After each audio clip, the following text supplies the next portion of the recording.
नमस्कार दोस्तों, आप सभी की स्टडी फॉर यूपीएससी सेशन में स्वागत है। ये 71 बीपीएससी प्रीलिम एग्ज़ाम का पहला टेस्ट होगा।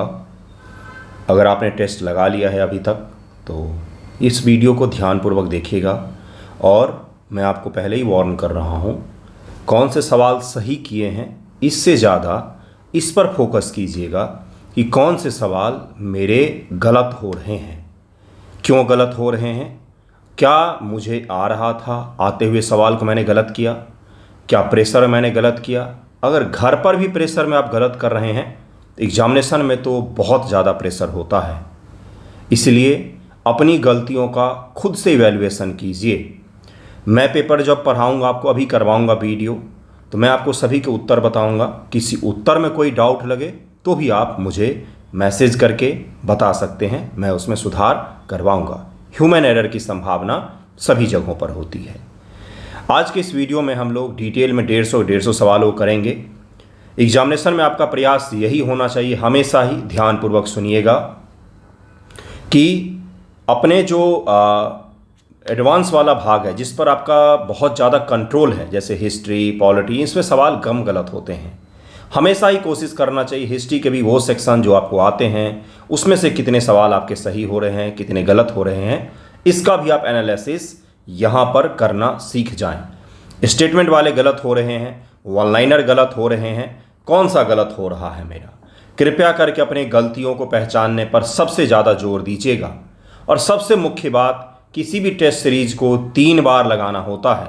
एक बार आपने लगाया है, एक बार वीडियो के माध्यम से अभी लगा रहे हैं, एक और बार कम से कम वीडियो या पीडीएफ के माध्यम से एक और बार मिनिमम लगाएं, जिससे ये याद हो जाए आपको। ठीक है, पहला सवाल देखिए क्या है। आसान स्तर के सवाल भी आपने गलत किए होंगे, ये मैं पहले ही बता रहा हूँ। संविधान सभा ने राष्ट्रीय ध्वज को कब अपनाया है? आसान सवाल है, बहुत ही आसान सवाल है, सबका रटा रटाया हुआ होता है, फिर भी कुछ बच्चों ने गलतियाँ की होंगी। इसका आंसर हो जाएगा 22 जुलाई 1947 ईस्वी को एडॉप्ट किया गया था। यहीं पर एक सवाल अगर मैं आपसे पूछूं कि झंडा समिति के अध्यक्ष कौन थे, आप मुझे ज़रूर ही बताइएगा कि संविधान सभा में झंडा समिति के अध्यक्ष कौन थे।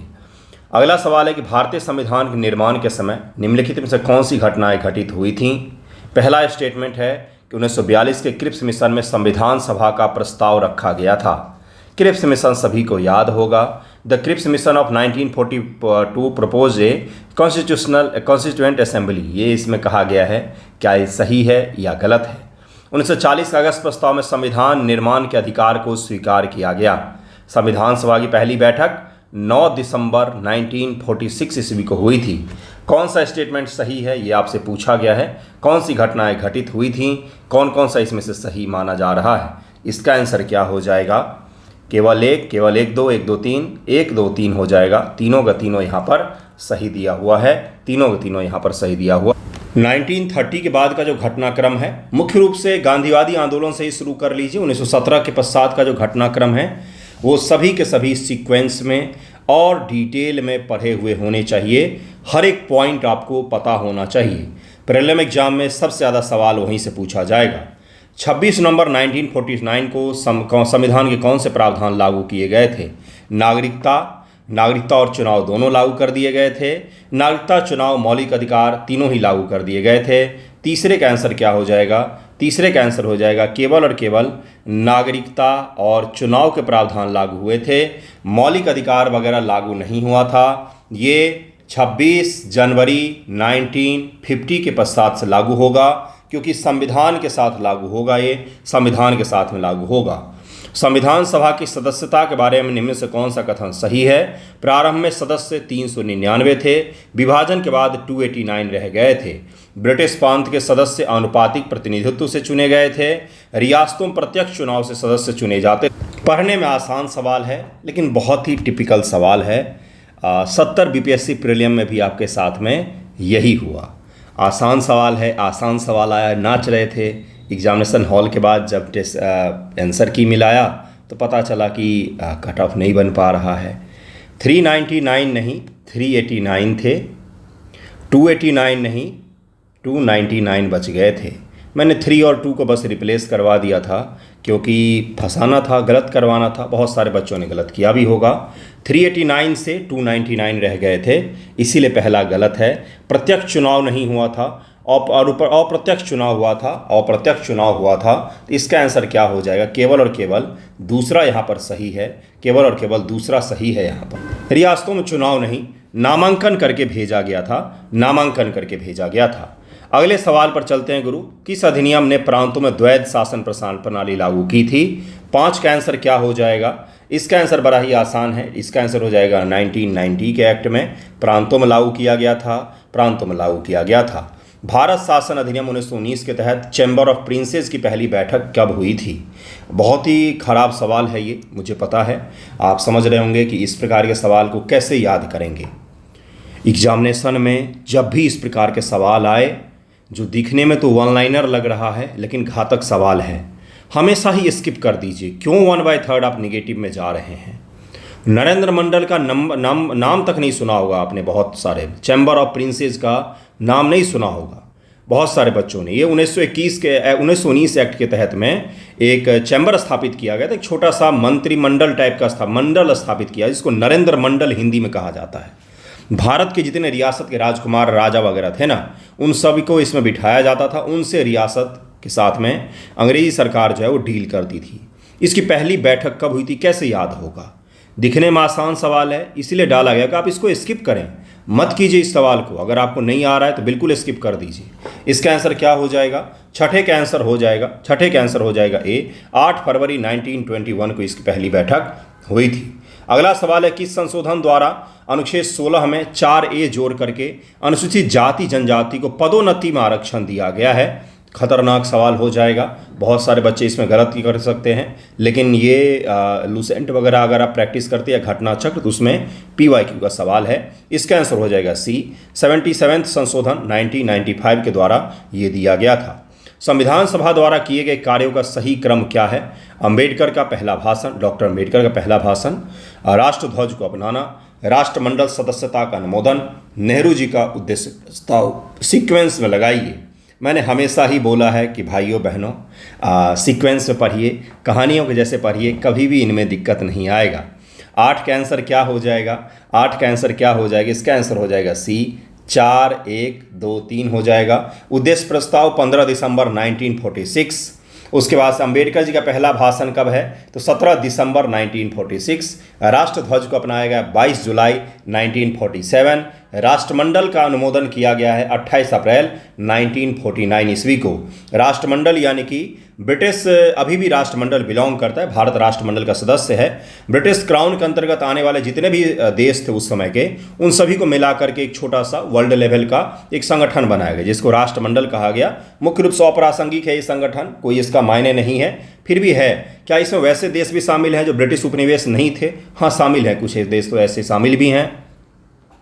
भारत के संविधान में कौन सी अनुसूची प्रथम संशोधन द्वारा जोड़ी गई है? बिल्कुल आसान सवाल, कभी मत स्किप कीजिए इस प्रकार के सवालों को। इसका आंसर हो जाएगा 9वीं अनुसूची को जोड़ा गया है। संविधान की 5वीं अनुसूची के अंतर्गत किसे यह अधिकार है कि वह उन राज्यों में जनजातीय सलाहकार परिषद बनाए जहां अनुसूचित जनजातियां तो हैं परंतु अनुसूचित क्षेत्र नहीं हैं? Under the 5th schedule of the constitution, who has the power to direct the creation of a tribal advisory council in a state where scheduled tribe exist but there is no schedule area?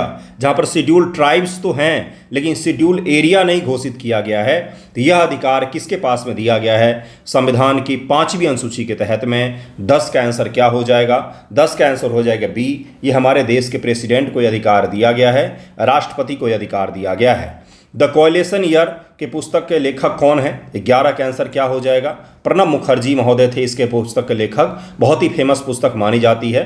निम्नलिखित में किस शहर में भारतीय राष्ट्रीय महासागर सूचना सेवा केंद्र स्थित है? 12 का आंसर क्या हो जाएगा? डी, हैदराबाद में स्थित है, हैदराबाद में स्थित है ये। निम्न से कौन मुख्य सूचना आयुक्त, कौन जो है वो chief election commissioner, chief information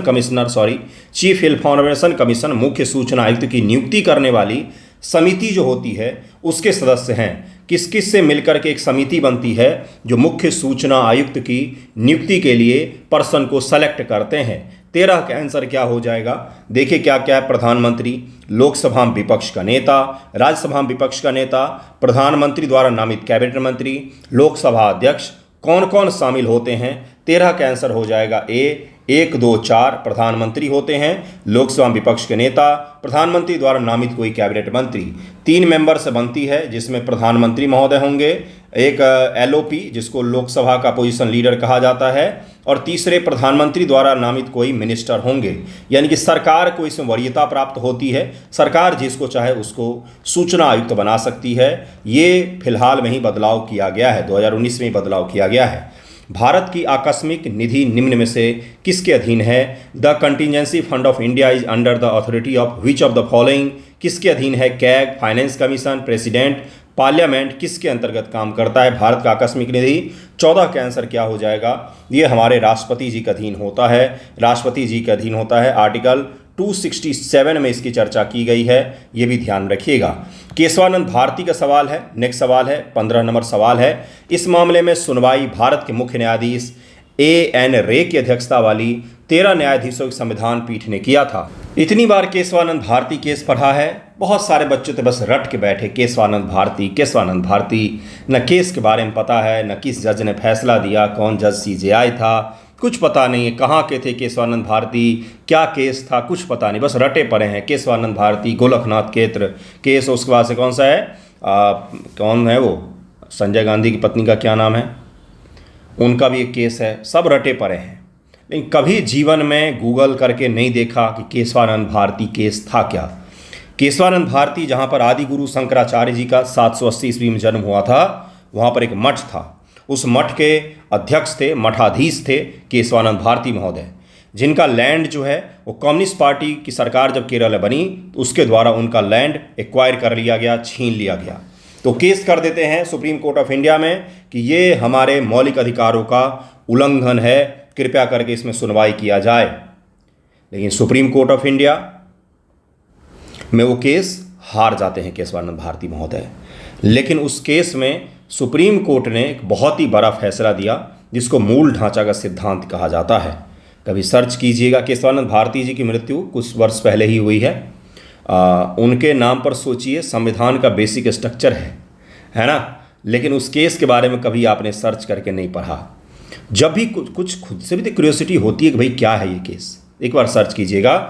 इस मामले की सुनवाई भारत के मुख्य न्यायाधीश एएन रे की अध्यक्षता वाली 13 न्यायाधीशों की संविधान पीठ ने किया था। सब सही है इसमें, लेकिन अध्यक्षता एएन रे साहब के पास में नहीं था। 7-6 की बहुमत से इस सिद्धांत को रेखांकित किया गया, बिल्कुल सही। इस केस ने गोलकनाथ के फैसले को बदल दिया, यह भी बिल्कुल सही है।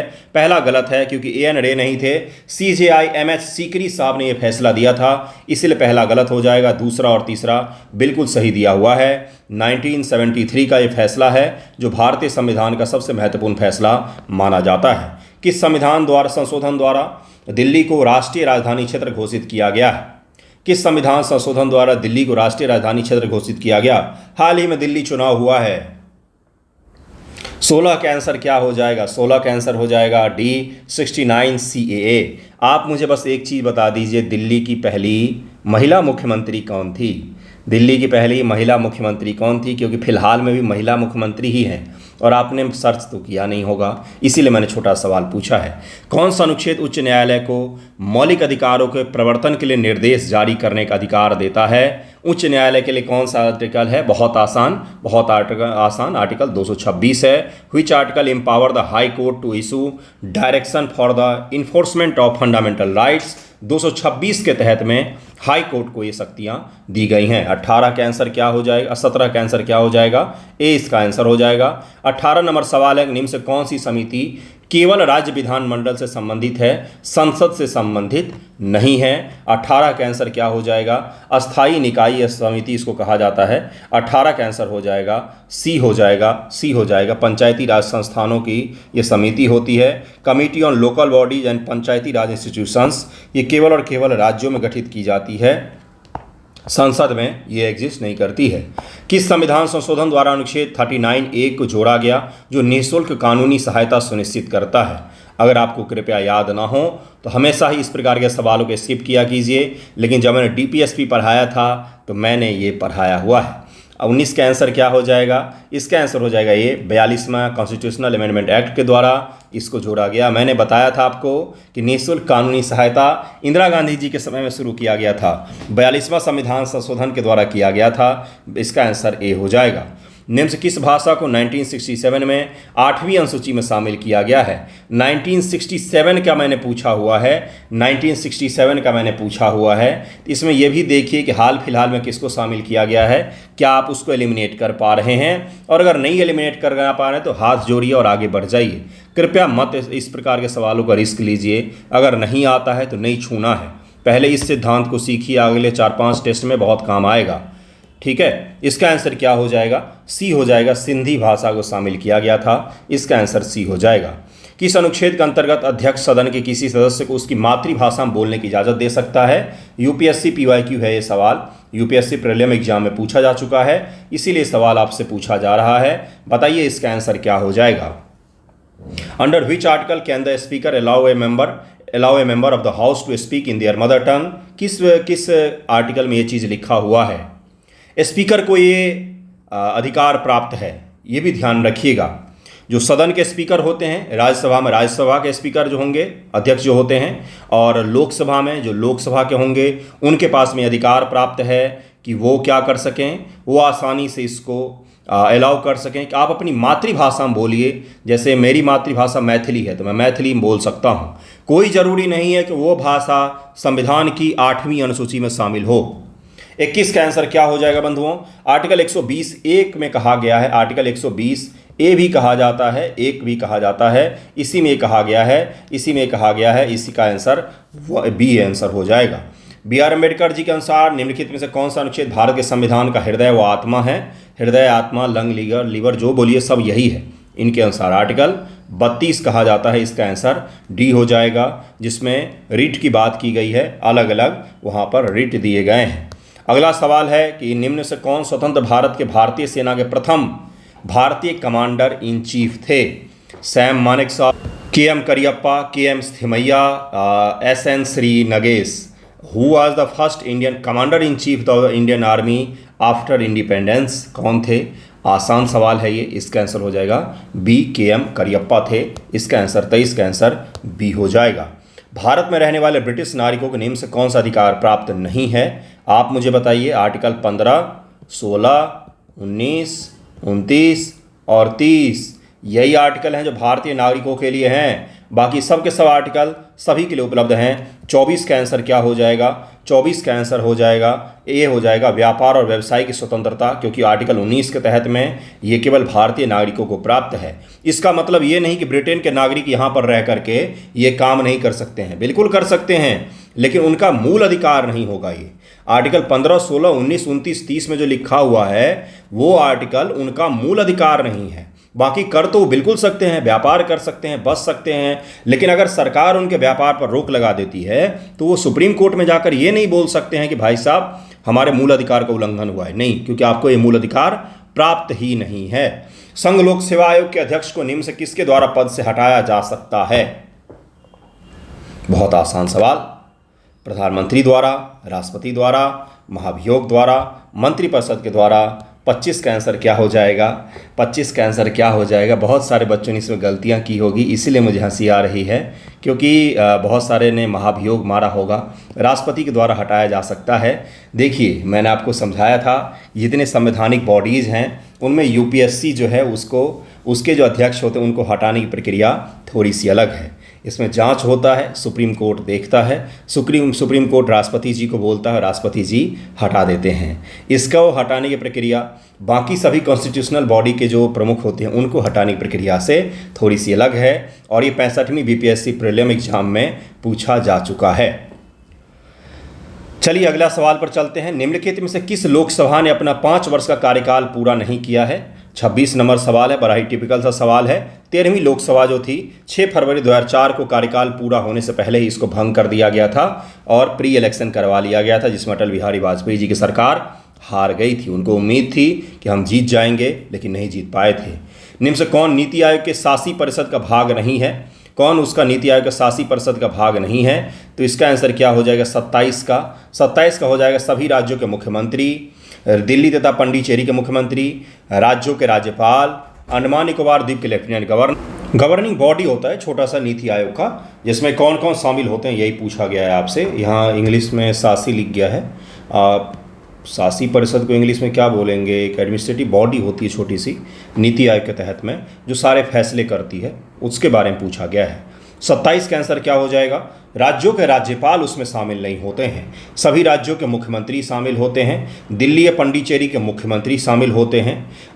अंडमान निकोबार द्वीप के लेफ्टिनेंट गवर्नर जो होते हैं वो भी शामिल होते हैं। भारत के किस राष्ट्रपति ने डाकघर संशोधन विधेयक 1986 पर पॉकेट वीटो का प्रयोग किया था? बहुत आसान सवाल, एक प्रकार से जीके का सवाल भी आप इसको कह सकते हैं। 28 का आंसर क्या हो जाएगा? इसका आंसर हो जाएगा डी, ज्ञानी जैल सिंह इनका नाम है। पॉकेट वीटो का प्रयोग किया, इसके बाद इनकी मृत्यु ही हो गई थी। अनुच्छेद 243 जी के अधीन निम्नलिखित में से कौन सी पंचायत की शक्ति नहीं है? भूमि विकास, भूमि सुधार का कार्यान्वयन, भू चकबंदी और मृदा संरक्षण, भू राजस्व का विनियम। तो इसका आंसर क्या हो जाएगा? 29 का आंसर क्या हो जाएगा? Regulation of land revenue, D option लिखा हुआ है। 29 का आंसर क्या हो जाएगा? डी हो जाएगा। भू राजस्व का विनियम करना, रेगुलेटरी मतलब डिसीजन जारी करना, ये राज्य सरकार का कर्तव्य होता है, न कि ये किसी भी पंचायत के अधीन में आता है। ये राज्य सरकारें करती हैं, उसके अधिकार क्षेत्र में ये शामिल नहीं। अगला सवाल है, भारत के राष्ट्रपति की क्षमा शक्ति किस अनुच्छेद वर्णित है? 30 का आंसर क्या हो जाएगा? इसका आंसर हो जाएगा ये, आर्टिकल 72 में इनके क्षमा शक्ति के बारे में कहा गया है। इनका क्षमा शक्ति राज्यपाल से अधिक विस्तारित होता है। इसमें सैन्य दंड के खिलाफ भी क्षमा की शक्ति होती है। एक मौलिक अधिकार को उस क्षण की किसी विशेष कठिनाई के दृष्टिकोण से नहीं देखा जाना चाहिए, बल्कि एक ऐसी चीज़ के रूप में जिसे आप संविधान में स्थायी बनाना चाहते हैं। मौलिक अधिकार के बारे में यह स्टेटमेंट किसने कहा था? A fundamental right should not be view from the perspective of a particular local difficulty but rather as something you want to make permanent in the constitution. ये इसमें कहा गया है। ये किसने कहा था? ये क्लास 10 की एनसीईआरटी में जो संविधान सभा का डिबेट है, वहाँ से एक सवाल बनाया गया है। इस प्रकार के सवाल कई बार आपको पीसीएस एग्जामिनेशन में दिखते हैं। पॉलिटी के जो कठिन सवाल होते हैं वो इसी प्रकार के बनाए जाते हैं। 31 का आंसर क्या हो जाएगा? बहुत ही फेमस स्टेटमेंट है, इसीलिए पूछा गया है। इसका आंसर हो जाएगा बी, जवाहरलाल नेहरू जी का एक कथन है जिसमें उन्होंने कहा था कि मौलिक अधिकार संविधान में अस्थायी बनाया जाए चाहिए, अस्थायी होना चाहिए, परमानेंट होना चाहिए। अगला सवाल है कि निम्नलिखित कौन सी निर्वाचन पद्धति भारत के राष्ट्रपति के निर्वाचन का सर्वोत्तम वर्णन करती है? Which of the following electoral method best describe the election of president of India? इसका आंसर क्या हो जाएगा? अनुपातिक प्रतिनिधित्व और एकल संक्रमणीय मत प्रणाली द्वारा राष्ट्रपति का चुनाव किया जाता है। इसका आंसर डी हो जाएगा। निम्न से किस समिति में राज्यसभा के सदस्य नहीं होते हैं? बहुत आसान सवाल, public account committee, committee on public undertaking, estimate committee, SC/ST welfare committee. इसका आंसर क्या हो जाएगा? जो प्राकलन समिति होती है इसमें केवल और केवल लोकसभा के सदस्य शामिल होते हैं और ये सबसे बड़ी समिति होती है। 30 सदस्यों से मिलकर के बनती है, 30 सदस्यों से मिलकर के बनती है प्राकलन कमेटी, और इसमें केवल और केवल लोकसभा के मेंबर होते हैं। इसमें राज्यसभा के कोई भी सदस्य नहीं होते हैं। भारतीय संविधान किस अनुच्छेद के अनुसार भारत के राष्ट्रपति किसी उच्च न्यायालय के न्यायाधीश को एक न्यायालय से दूसरे न्यायालय में स्थानांतरित करता है? बिल्कुल स्किप करने वाला सवाल है क्योंकि इतने आर्टिकल कोई नहीं पढ़ता है। ये डाले ही इसीलिए गए हैं ताकि आप इसमें गलतियाँ करें और -1/3 अपना गंवा दें। ऐसी गलती नहीं करनी चाहिए, हमेशा स्किप करना चाहिए। अगर नहीं आ रहा हो तो आर्टिकल वाले सवालों को, दिखने में आसान होते हैं लेकिन बड़े खतरनाक होते हैं ये। इसका आंसर ए हो जाएगा, आर्टिकल 222 है। याद करना आसान है, 3 बार 2 लिखा हुआ है, उसी के तहत में ट्रांसफ़र किया जाता है। अगला सवाल है, निम्न से पहले प्रोटेम अध्यक्ष कौन थे जो सर्वसम्मति से लोकसभा का अध्यक्ष निर्वाचित हुए थे? 35 का आंसर हो जाएगा सोमनाथ चटर्जी। ये पहले प्रोटेम स्पीकर थे जिनको सर्वसम्मति से लोकसभा का अध्यक्ष भी निर्वाचित कर लिया गया था। निम्न से किस संविधान संशोधन द्वारा अनुच्छेद 21A शिक्षा का अधिकार को अंतः स्थापित किया गया? Which constitutional amendment inserted article 21A right to education? किस संविधान संशोधन के द्वारा? बहुत आसान सवाल, 36 का आंसर क्या हो जाएगा? 86 संविधान संशोधन। आप ईयर बताने का कष्ट मुझे जरूर करें, चलिए मैं ही बता देता हूँ। 2002 में 86 संविधान संशोधन 2002 में ये ऐसा संविधान संशोधन है जिसके द्वारा मूल अधिकार, DPSP और मूल कर्तव्य तीनों प्रभावित हुए थे। क्यों? क्योंकि DPSP में से शिक्षा का अधिकार को मूल अधिकार में शामिल किया गया और मूल कर्तव्य में भी जोड़ा गया कि माँ बाप का ये कर्तव्य होगा कि बच्चों के शिक्षण पर ध्यान दिया, मतलब बच्चों का शिक्षण करवाएं। तीनों भाग इससे प्रभावित हुए थे। ये भी पूछा जाता है प्रीलिम एग्जामिनेशन में। नेक्स्ट सवाल है, केंद्र सरकार द्वारा राज्यों को दिए जाने वाले विवेकाधीन अनुदान का प्रावधान संविधान के किस अनुच्छेद में किया गया है? केंद्र सरकार under which article of the constitution is the provision for discretionary grant by the central government to the state made? इसमें यह पूछा गया। इसका आंसर हो जाएगा सी, आर्टिकल 282 के द्वारा ये दिया गया है। कृपया इसको स्किप किया करें, इस प्रकार के सवालों को स्किप किया करें। उच्चतम न्यायालय के एक न्यायाधीश का त्यागपत्र किसे संबोधित होता है? उच्चतम न्यायालय का न्यायाधीश अगर किसी को त्यागपत्र देना चाहे तो किसके नाम से होता है वो? 38 का आंसर क्या हो जाएगा? इसका आंसर हो जाएगा राष्ट्रपति जी के द्वारा। राष्ट्रपति जी नियुक्त करते हैं, वही हटाते भी हैं।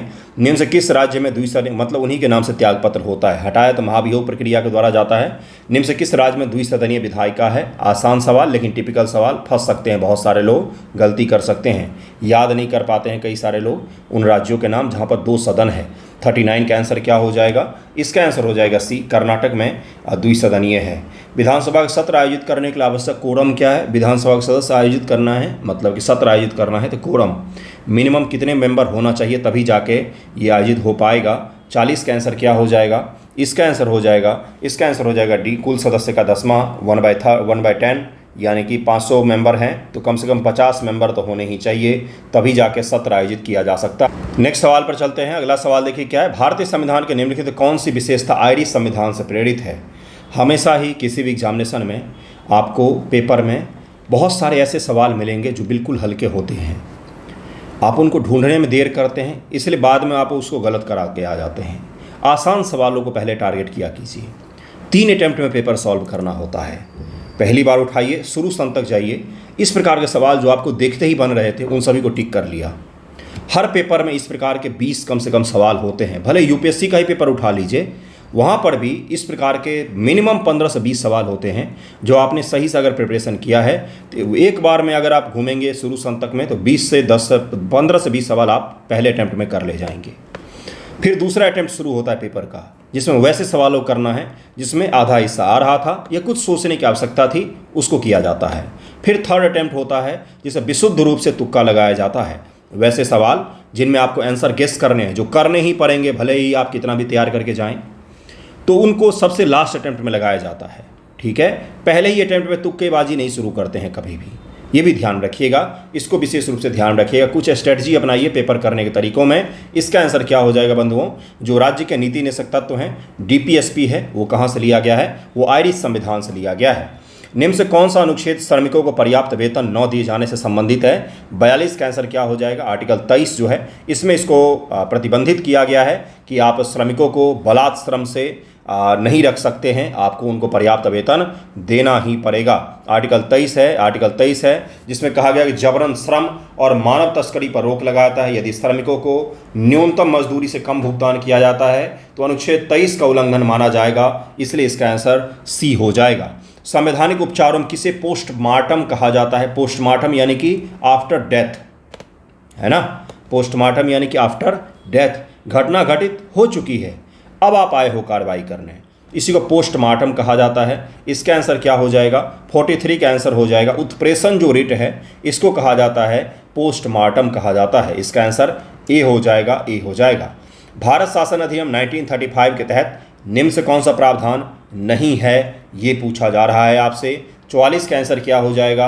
आसान सवाल है ये। अगर आपने ढंग से 1990 का एक्ट पढ़ा होगा, 1909 का एक्ट पढ़ा होगा, 1935 का एक्ट पढ़ा होगा तो ये सवाल हलवा है, और अगर नहीं पढ़ा होगा तब आप इसमें गलतियां कर सकते हैं। एलिमिनेट कीजिए। आरबीआई, हाँ भाई ऐसा तो कुछ था 1935 में। केंद्र में द्वैध शासन बिल्कुल था, 1919 में प्रांतों में आया था, 1935 में केंद्र में आया था द्वैध शासन। 3 सूचियों में शक्तियों का बंटवारा, हाँ ये भी है। राज्य सूची, केंद्र सूची और समवर्ती सूची पहली बार तो हमने 1935 के एक्ट में ही पढ़ा है। सिविल सेवा यूपीएससी जो है इसका गठन 1919 एक्ट के द्वारा 1921 ईस्वी में किया जाता है। और कुछ गुरु ज्ञान, बिल्कुल। लोक लेखा समिति, पब्लिक अकाउंट कमेटी कहा जाता है क्या अंग्रेजी में? अंग्रेजी थोड़ा सा वीक है, बता देना। दूसरा प्राक्कलन समिति जो ऊपर पढ़ाया आपको। तीसरा यूपीएससी। ये जो बड़ी बड़ी चीज़ें दिखती हैं ये सब 1919 के एक्ट के द्वारा 1921 से लागू हुआ है। 1919 का एक्ट 1921 में लागू हुआ है, तो उसी समय से ये सब के सब आए हैं। इसका आंसर क्या हो जाएगा बंधुओं? इसका आंसर सी हो जाएगा। निम्न से कौन सा विधानसभा के प्रारूप समिति का सदस्य नहीं था? सैयद मोहम्मद अब्दुल्ला, एन माधव राव, एन गोपाल स्वामी अयंगर, जीवी मावलंकर। इसका आंसर क्या हो जाएगा? 45 का आंसर क्या हो जाएगा? जीवी मावलंकर जी पहले लोकसभा के अध्यक्ष हुआ करते थे, स्पीकर हुआ करते थे। इसका आंसर डी हो जाएगा। अगला सवाल देखिए क्या है? संविधान में समानता, स्वतंत्रता, बंधुत्व का सिद्धांत कहाँ से लिया गया है? आसान सवाल है, मुझे बताइए। फ्रांस, कनाडा, रूस, अमेरिका, कहाँ से लिया है हमने? फ्रांस से लिया है, फ्रांस से लिया है। इसका जन्म कहाँ से हुआ है? ये जो है समानता, स्वतंत्रता और बंधुत्व, ये सिद्धांत पैदा कहाँ से हुआ है? पूरे दुनिया के संविधान में इसको समाहित किया गया है और फ्रांस से ही पूरी दुनिया ने लिया है। इसका जन्म कैसे हुआ है? इसका जन्म हुआ था फ्रांसीसी क्रांति से। संविधान के अनुच्छेद 16 में आरक्षण की मान्यता किस अधिकार को पूरा करने के लिए दिया गया है?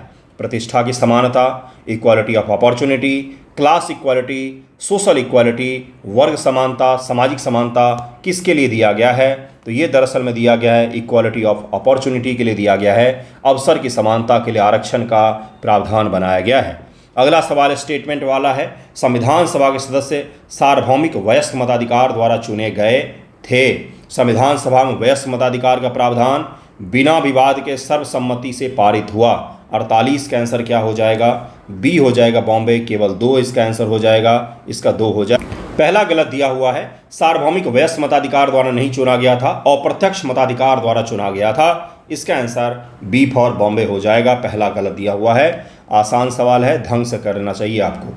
अगला सवाल, निम्न से असत्य कथन पर विचार कीजिए। सत्य असत्य के बारे में सबसे पहले चयन कर लीजिए कि क्या पूछा गया है। इंग्लैंड के पास कोई लिखित संविधान नहीं है, बल्कि यह दस्तावेजों और परंपराओं का संग्रह है।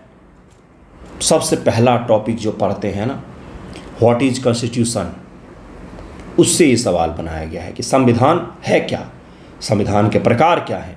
अलग अलग प्रकार होते हैं भाई। लिखित के आधार पर लिखित और लिखित हैं, संघीयता के आधार पर संघीय एकात्मक हैं, है ना, कठोर और लचीला है। ये सब अलग अलग प्रकार होते हैं संविधान के, है ना। दूसरा, भारतीय संविधान पूर्व जनमत संग्रह द्वारा पारित किया गया। The Indian constitution was pass by complete referendum. Seriously, England has no written constitution but rather a collection of documents and traditions. 49 का आंसर क्या हो जाएगा? 49 का आंसर क्या हो जाएगा? इस सवाल में भी बहुत सारे बच्चे फंसे होंगे। इसका आंसर हो जाएगा पहला सत्य है, बिल्कुल सत्य है। और असत्य पूछा गया है तो दूसरा वाला सत्य है। यहाँ पर पूर्ण जनमत संग्रह वगैरह नहीं हुआ था। भारतीय संविधान जनमत संग्रह से नहीं बल्कि निर्वाचित संविधान सभा द्वारा पारित हुआ था, जनमत संग्रह से नहीं हुआ था। पहला बिल्कुल सही है।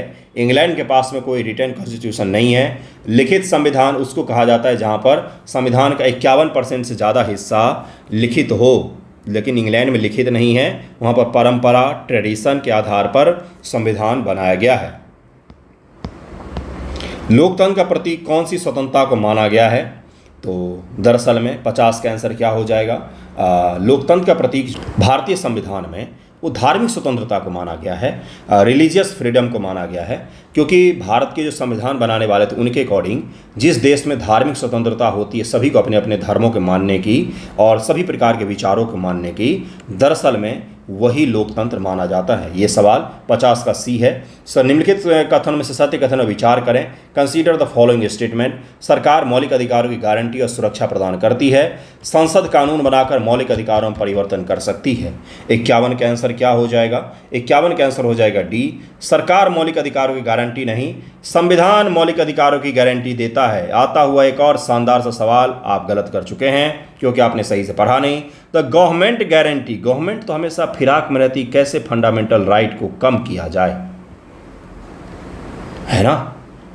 गवर्नमेंट कब से गारंटी देने लग गई? ये संविधान ने गारंटी दिया हुआ है। 1973 के एक्ट ने गारंटी दिया हुआ है, फैसले ने गारंटी दिया हुआ है कि मौलिक अधिकार आपका सुरक्षित रहेगा। और अगला है कि संसद कानून बनाकर मौलिक अधिकारों में परिवर्तन कर सकती है। बिल्कुल भी नहीं, मौलिक अधिकारों को कम कुछ भी नहीं कर सकती है संविधान सरकार, क्योंकि रिट जारी हो जाएगा। भारतीय संविधान नेक्स्ट सवाल है कि भारतीय संविधान निर्माताओं ने अनुच्छेद 17-18 which type of equality have the makers of the Indian constitution try to achieve under article 17 and 18। 17-18 के द्वारा, मूल अधिकार में आर्टिकल 17-18 के द्वारा किस प्रकार की समानता को भारतीय संविधान निर्माता प्राप्त करना चाहते थे? Economic equality, social equality, political equality, religious equality. बहुत आसान लेकिन टिपिकल सवाल है। यूपीएससी में भी इस प्रकार के टिपिकल सवाल पूछे गए हैं। आर्टिकल 17-18 जो है दरअसल में सामाजिक समानता की बात करता है। आर्टिकल 17 वो आर्टिकल है जिसमें न केवल मूल अधिकार राज्य के खिलाफ आपको सुरक्षित करता है, बल्कि समाज के खिलाफ भी आपको सुरक्षित करता है कि राज्य को भी जातिगत आधार पर आपसे विभेद करने का अधिकार नहीं है, समाज को भी जातिगत आधार पर आपसे विभेद करने का अधिकार नहीं है। ये सामाजिक समानता के स्थापित करता है। इसका आंसर हो जाएगा बी, सोशल इक्वालिटी इसका आंसर हो जाएगा। भारत के संविधान का कौन सा अनुच्छेद दोहरे खतरे से व्यक्ति की रक्षा करता है? 53 का आंसर क्या हो जाएगा? इसका आंसर हो जाएगा ए, आर्टिकल 20 जो है वो दोहरे खतरे से आदमी की रक्षा करता है। अनुसार किसी व्यक्ति को एक ही अपराध के लिए 2 बार अभियोजित या दंडित नहीं किया जा सकता है। निम्न से कौन सा कारक उदार लोकतंत्र में स्वतंत्रता की सर्वोत्तम सुरक्षा को सुनिश्चित करता है? 54 का आंसर क्या हो जाएगा? शक्तियों का पृथक्करण जो है ये किसी भी लिबरल डेमोक्रेसी में सबसे बड़ा प्रोटेक्शन का काम करता है। सेपरेशन ऑफ पावर, जिसके द्वारा न्यायपालिका सुरक्षित होती है और इसका आंसर डी हो जाएगा। राज्य के नीति निषेधक तत्व संविधान की आत्मा है, जो संविधान के सामाजिक दर्शन को समाहित करते हैं। यह कथन किसने कहा था? देखिए, ये नीति निषेधक तत्व के बारे में संविधान की आत्मा कह रहा है। इससे पहले आत्मा, हृदय सब कुछ और था। इसको ज़रूर याद रखिएगा अलग से। 55 का आंसर क्या हो जाएगा? 55 का आंसर क्या हो जाएगा? ये ग्रेनविल ऑस्टिन है, महान संविधानवेत्ता माने जाते हैं। इन्होंने ये कहा था, ज़रूर इसको ध्यान रखिएगा। भारत न्यायपालिका का कार्यपालिका से पृथक्करण किस में व्याख्यात किया गया है? तो आर्टिकल 50 में है। और आर्टिकल 50 किसका है बंधुओं? तो DPSP में है, directly principle of state policies में ये कहा गया है। इसका आंसर बी फॉर बम्बई हो जाएगा। राष्ट्रपति पद के नामांकन में प्रस्तावक और अनुमोदक की न्यूनतम संख्या कितनी होनी चाहिए? प्रस्तावक कितने लोग होना चाहिए कि भाई हम राष्ट्रपति जी के लिए इस व्यक्ति का नाम रखते हैं, और अनुमोदक कितने लोग होने चाहिए? 57 नंबर सवाल है, आपसे पूछा गया है नॉमिनेशन के लिए कितने कितने होने चाहिए। 57 का ज़रा आंसर निकालिएगा। इसका आंसर क्या हो जाएगा? इसका आंसर हो जाएगा डी, 50-50 होने चाहिए। 50-50 लोग अनुमोदक और 50 लोग प्रस्तावक होने चाहिए। ये अगर आपको नहीं आ रहा था तो कृपया स्किप कर दिया कीजिए, मत करिए इस प्रकार के सवालों को। संविधान का कौन सा अनुच्छेद राष्ट्रपति के पुनः निर्वाचन के लिए योग्यता निर्धारित करता है? 58 का आंसर क्या हो जाएगा? आर्टिकल 52, 54, 55, 57। तो इसका आंसर हो जाएगा डी, आर्टिकल 57 में कहा गया है। भारत के किस राष्ट्रपति ने लगातार 2 कार्यकाल पूरे किए थे? डॉक्टर सर्वपल्ली राधाकृष्णन, डॉक्टर राजेंद्र प्रसाद, जाकिर हुसैन, ए और बी दोनों। इसका आंसर हो जाएगा डॉक्टर राजेंद्र प्रसाद, जिन्होंने 2 कार्यकाल पूरा किए थे। बहुत सारे बच्चों ने आंसर डी मारा होगा। भारत का प्रथम कार्यवाहक राष्ट्रपति कौन बना? VD जती, VV गिरी, हिदायतुल्ला, राजगोपालाचारी। 60 का आंसर हो जाएगा बी, VV गिरी जो थे ये प्रथम कार्यवाहक राष्ट्रपति बने थे। प्रथम कार्यवाहक राष्ट्रपति जाकिर हुसैन जी के निधन के बाद VV गिरी को प्रथम कार्यवाहक राष्ट्रपति के रूप में नामित किया गया था। अगला सवाल है कि प्रारूप समिति मूलतः एकमात्र कांग्रेसी सदस्य कौन थे? जो लोग आरोप लगाते हैं कि संविधान सभा कांग्रेस की सभा थी, उनको ये समझना चाहिए कि जो सबसे इम्पॉर्टेंट कमेटी थी, जिसको ड्राफ्ट कमेटी कहा जाता है, प्रारूप कमेटी कहा जाता है, उसमें कांग्रेसी कितने सदस्य कम थे? एकमात्र कांग्रेसी सदस्य थे, जिनका नाम क्या था? डॉक्टर KM मुंशी इनका नाम था, सी इनका नाम था। अगला सवाल है बार्गेनिंग फेडरलिज्म ग्रेनविल ऑस्टिन ने कहा है, कोऑपरेटिव फेडरलिज्म मॉरिस जोन्स ने कहा है, federation with the centralising tendency. English को देवनागरी में पढ़ना अपने आप में ट्रबल होता है। देखिए यह लिखा हुआ है तो आप पढ़ सकते। बताइए, आइवर जेनिंग्स ने कहा था। कौन कौन इसमें से सही सुमेलित है? जरा इसको मिलाइएगा। इस प्रकार के सवाल प्रीलिम एग्जाम में पूछे जाते हैं बंधुओं। 62 का आंसर क्या हो जाएगा? इसका आंसर हो जाएगा ए। यहाँ पर केवल 3 जो है ये सही दिया हुआ, पहला दूसरा गलत है। कोऑपरेटिव फेडरलिज्म को ग्रेनविल ऑस्टिन से मैच कर दीजिए और बार्गेनिंग फेडरलिज्म को मॉरिस जोन्स से मैच कर दीजिए। कौन है ये लोग? कौन है भाई ये लोग? इतनी बार पढ़ा है, कौन है ये लोग, क्या है ये लोग बोल रहे हैं, ये सब मूवी क्रिटिक्स है। आज के बाद कभी जीवन कन्फ्यूजन नहीं होगा। एक मूवी आती है इस पर तरह तरह के लोग बोलते हैं कि मूवी थ्रिलर था, कोई बोलते हैं थ्रिलर उतना अच्छा सस्पेंस नहीं था, है ना। उसी प्रकार से एक देश का संविधान बनाया गया, भारत देश का संविधान, जो दुनिया का सबसे बड़ा लोकतंत्र था। अब दुनिया में जितने संविधान जानने वाले क्रिटिक्स हैं, जो संविधान जानने वाले विशेषज्ञ हैं, अब वो सब इस पर कमेंट करेंगे। कोई इसको बोल रहा है सस्पेंस बहुत अच्छा है इस संविधान में, कोई बोल रहा है सेंट्रलाइजेशन बहुत अच्छा है, कोई बोल रहा है कि भाई ये तो संघवाद बहुत अच्छा है इसमें, कोई बोल रहा है कि बहुत अच्छा संविधान बनाया गया। तो यही वो क्रिटिक्स और संविधान विशेषज्ञ हैं। समझ गए होंगे, आज तक केवल रट रहे होंगे कि भाई कौन है ये लोग, क्या बोल रहे हैं। तो संविधान के बारे में अलग अलग क्रिटिसिज्म कर रहे हैं, उसके अलग अलग विशेषताओं को बता रहे हैं, कमियों को बता रहे हैं, ये इनका काम ही है। किस बात में सर्वोच्च न्यायालय ने कहा कि भारतीय संविधान की नींव मौलिक अधिकार और नीति निषेध तत्वों पर रखी गई है। भारतीय संविधान की नींव, the foundation of Indian constitution, rest on fundamental rights and directive principle.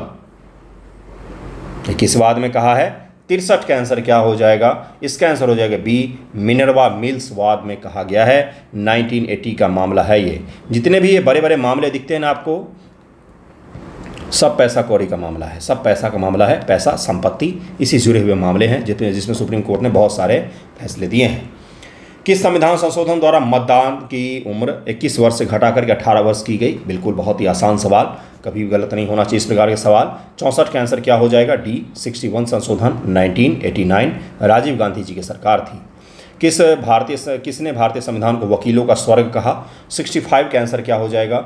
Ivor Jennings ने ही कहा था। अगला सवाल है कि किस संविधान संशोधन द्वारा सहकारी समितियों को संवैधानिक दर्जा प्रदान किया गया? Very very very important. पिछली बार जब सरकार स्थापित हुई है 2024 में, तो सहकारी मंत्री बनाया गया है अमित शाह जी को। बताइएगा मुझे इसका आंसर क्या हो जाएगा? इसका आंसर 66 का आंसर क्या हो जाएगा? डी, 97 संशोधन।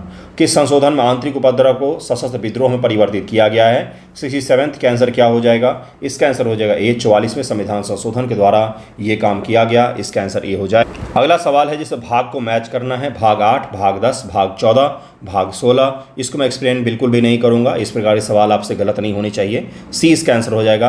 पहला का डी हो जाएगा, दूसरा का सी हो जाएगा, तीसरा का ए हो जाएगा और चौथा का बी हो जाएगा। ठीक है, चौथा का बी हो जाएगा। कुछ वर्गों में विशेष उपबंध जो है चौथा का बी हो जाएगा, भाग 16। अगला सवाल है कि भाग 9 का बी, सहकारी समिति, क्या सही सुमेलित है? भाग 17 आपात उपबंध क्या सही है? भाग 18 राजभाषा क्या सही है? भाग 20 संविधान संशोधन क्या सही दिया हुआ है? 69 का आंसर क्या हो जाएगा? इसका आंसर हो जाएगा ए, 1 और 4 यहाँ पर सही दिया हुआ है। अगला सवाल है संविधान की द्वितीय अनुसूची किनके परिलब्धियों, भत्तों और विशेषाधिकारों से संबंधित है? संविधान की द्वितीय अनुसूची में परिलब्धि, भत्ते और विशेषाधिकार की बातचीत की गई है। President, union minister, speaker of state legislative assembly, उसके बाद से कंट्रोलर एंड ऑडिटर जनरल, उसके बाद सदस्य, संसद के सदस्य, कौन कौन इसके आंसर हो जाएंगे? 70 का आंसर क्या हो जाएगा? 70 का आंसर हो जाएगा बी, बॉम्बे। 1, 3, 4 इसका आंसर हो जाएगा। इन तीनों के बारे में संविधान की दूसरी अनुसूची में चर्चा किया गया है। संविधान की तीसरी अनुसूची में किन से संबंधित शपथ या प्रतिज्ञा का प्रारूप दिया गया है? बंधुओं, ये सब सवाल आपको आने चाहिए, बिल्कुल गलत नहीं होना चाहिए। अगर ये अनुसूची में भी आप गलती कर रहे हैं तो कृपया करके सही से जाकर उसको फिर से रिवाइज कर लीजिएगा। ये सब गलत नहीं होना चाहिए। फिर आप बोलते हैं कि आसान सवाल में गलत हो गया, तो यही वो आसान सवाल हैं जिनमें गलतियां करते हैं। 71 का आंसर क्या हो जाएगा? इसका आंसर हो जाएगा डी, 1, 2, 4 इसका आंसर हो जाएगा। संसद के सदस्य, नियंत्रक, महालेखा परीक्षक और राज्य मंत्री की शपथ प्रारूप की बात की गई है अनुसूची 3 में। अनुसूची 4 में क्या है? तो यूटी की बात की गई है, सॉरी राज्यसभा सीटों का आवंटन है, यूटी नहीं, राज्यसभा सीटों का आवंटन की बातचीत की गई है अनुसूची 4 में। तो कृपया करके इसको ध्यान में जरूर रखें, ये सब गलत नहीं होना चाहिए। अगला सवाल देखिए कौन सा है? दक्षिण अफ्रीका राज्यसभा के सदस्य का निर्वाचन। दक्षिण अफ्रीका से हमने लिया है राज्यसभा के सदस्य का निर्वाचन। ऑस्ट्रेलिया से दोनों सदनों की संयुक्त बैठक, जो ज्वाइंट सेशन होता है, वो ऑस्ट्रेलिया के संविधान से लिया है। अमेरिका राष्ट्रपति पर महाभियोग। कनाडा उच्चतम न्यायालय का परामर्शी निर्णय जो है ये हमने कनाडा से लिया हुआ है। क्या इसका आंसर हो जाएगा 73 का? इसका आंसर हो जाएगा ए, 1, 2, 3, 4 सभी के सभी सही सुमेलित हैं। किस देश से व्यापार, वाणिज्य और समागम की स्वतंत्रता की विशेषता भारतीय संविधान में लिया गया है? Freedom of trade, commerce and intercourse. तो ये हमने कहाँ से लिया है? तो ये हमने ऑस्ट्रेलिया के संविधान से लिया है। 74 का सी आंसर हो जाएगा। राष्ट्रपति के निर्वाचन की प्रक्रिया भारत ने किस देश से ली है? भारत ने किस देश से इसको लिया है? 75 का आंसर क्या हो जाएगा? आयरलैंड से हमने लिया है। कनाडा, सोवियत संघ, दक्षिण अफ्रीका, ब्रिटेन, विधि का शासन, राज्यपाल की नियुक्ति, मूल कर्तव्य और संविधान में संशोधन प्रक्रिया, कहाँ कहाँ से हमने क्या क्या लिया हुआ है? 76 का आंसर क्या हो जाएगा? इस प्रकार के सवाल गलत मत करना आप प्लीज़, एग्जामिनेशन में भी मत करना, क्योंकि ये सब वो सवाल होते हैं जहाँ पर आपके मार्क्स बढ़ते हैं, और ये भी सवाल अगर आप गलत करते हैं तो पहले ही आप पीछे हो जाते हैं। कि इसका आंसर क्या हो जाएगा? ए हो जाएगा, पहला का बी हो जाएगा, कनाडा से हमने राज्यपाल की नियुक्ति ली है। दूसरा का सी हो जाएगा, सोवियत संघ से हमने मूल कर्तव्य लिया है। तीसरा का बी हो जाएगा, दक्षिण अफ्रीका से हमने क्या लिया है? तीसरा का क्या हो जाएगा? डी हो जाएगा, सॉरी, हमने संविधान संशोधन प्रक्रिया ली है। और चौथा यानी कि ब्रिटेन से हमने विधि का शासन लिया है। 76 का ए आंसर हो जाएगा। प्रस्तावना को संविधान सभा का परिचय पत्र किसने कहा था? 77 का आंसर क्या हो जाएगा? इसका आंसर हो जाएगा सी, N.A. पालिकीवाला ने कहा है। संविधान निर्माताओं के दृष्टिकोण का प्रतिबिंब कहाँ पर दिखता है? तो ये उद्देशिका में ही दिखता है। इसका आंसर बी हो जाएगा। भारतीय संविधान में आपातकालीन प्रावधान किस देश के संविधान से लिया गया है? आपातकालीन प्रावधान 79 का आंसर क्या हो जाएगा? ये हमने जर्मनी से लिया है। आपातकालीन संबंधी प्रावधान जो है 1935 एक्ट में भी हैं। आपातकाल के दौरान मूल अधिकारों का निलंबन जो है दरअसल में वो हमने जर्मनी के संविधान से लिया है। इसका आंसर सी हो जाएगा। 79 का आंसर सी हो जाएगा। निम्नलिखित विशेषताओं से कौन सा संयुक्त राज्य अमेरिका तथा भारतीय संविधान में एक समान है? नागरिकता, स्वतंत्र केंद्र और राज्य, राज्यपालों की नियुक्ति, स्वतंत्र न्यायपालिका। तो 80 का आंसर क्या हो जाएगा? स्वतंत्र न्यायपालिका की बातचीत दोनों देशों में की गई है। इसका आंसर डी हो जाएगा। नागरिकता वहाँ पर डुअल सिटीजनशिप है। केंद्र, स्वतंत्र केंद्र व राज्य, ये बिल्कुल अलग है वहाँ का ढांचा। राज्यपाल की नियुक्ति भी वहाँ पर अलग प्रक्रिया से होती है। कनाडा से राज्यपाल की नियुक्ति अपने देश से मिलता है। निम्न से कौन सा उपराष्ट्रपति राष्ट्रपति नहीं नियुक्त हुआ था? हिदायतुल्लाह, वेंकट रमन, कृष्णकांत, जाकिर हुसैन। इसका आंसर हो जाएगा कृष्णकांत, जो उपराष्ट्रपति थे, राष्ट्रपति नहीं नियुक्त हुए थे।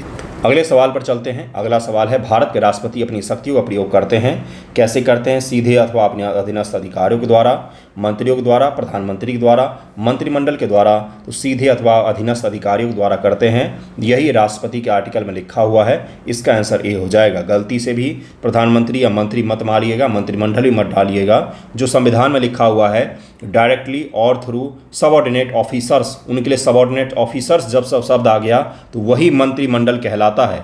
सर्वोत्तम व्याख्या पूछा जा रहा है, तो इसका आंसर ए हो जाएगा। भारत की प्रभुता, एकता, अखंडता की रक्षा करें और उसे अक्षुण्ण रखें, यह उपबंध किसमें किया गया है? उद्देशिका, DPSP, मूल अधिकार, मूल कर्तव्य। तो इसका आंसर हो जाएगा मूल कर्तव्य में किया गया है, डी इसका आंसर हो जाएगा। भारत में किसके चुनाव में समानुपातिक प्रतिनिधित्व प्रणाली को अपनाया गया है? राष्ट्रपति, प्रधानमंत्री, विधान परिषद, राज्यसभा, लोकसभा, विधानसभा। क्या इसका उत्तर हो जाएगा? 84 का आंसर क्या हो जाएगा? 1, 3, 4 इसका आंसर हो जाएगा। राष्ट्रपति, विधान परिषद और राज्यसभा। इसमें डायरेक्ट वोटिंग नहीं होती है, बल्कि समानुपातिक प्रतिनिधित्व प्रणाली को अपनाया गया है। राष्ट्रपति द्वारा जारी अध्यादेश संसद के सत्र शुरू होने के बाद कितने समय के भीतर अनुमोदित करना आवश्यक होता है? आर्टिकल 123 के तहत में राष्ट्रपति महोदय अध्यादेश जारी कर सकते हैं। इसका आंसर क्या हो जाएगा? 6 सप्ताह के लिए 6 सप्ताह के भीतर इसको अनुमोदित करना परम आवश्यक होता है। लोकसभा और राज्यसभा की संयुक्त बैठक किसके द्वारा आहूत की जाती है? राष्ट्रपति के द्वारा आर्टिकल 108 के द्वारा ज्वाइंट सेशन बुलाया जाता है। अगला सवाल, निम्न से कौन सी ऐसी शक्तियाँ हैं जो राष्ट्रपति को प्राप्त है किंतु राज्यपाल को नहीं? तो यह है मिलिट्री पावर। राष्ट्रपति देश के सर्वोच्च सैन्य कमांडर भी होते हैं। इसका आंसर बी हो जाएगा, बॉम्बे हो जाएगा। इसका आंसर बी हो जाएगा। 88 नंबर सवाल है कि मंत्रिपरिषद के सदस्यों की संख्या लोकसभा कुल सदस्य की संख्या के अनुसार अधिकतम कितनी हो सकती है? 88 का आंसर हो जाएगा 91 हो सकती है। 91 हो सकती है। 15% होगा, 15% होगा तो 91 नहीं, 81 होना चाहिए, 81 होना चाहिए। 91 संशोधन था, 91 संशोधन है, 91 संशोधन है। 15% 81 होगा, 81 होना चाहिए। इसका आंसर डी होना चाहिए, 81 होना चाहिए। यह निश्चित करने का अधिकार कि कौन सी जाति अनुसूचित मानी जाती है किसे प्राप्त है? अनुसूचित जाति कैसे होगा, ये किसे प्राप्त है, ये निश्चित करने का अधिकार किसको दिया गया है।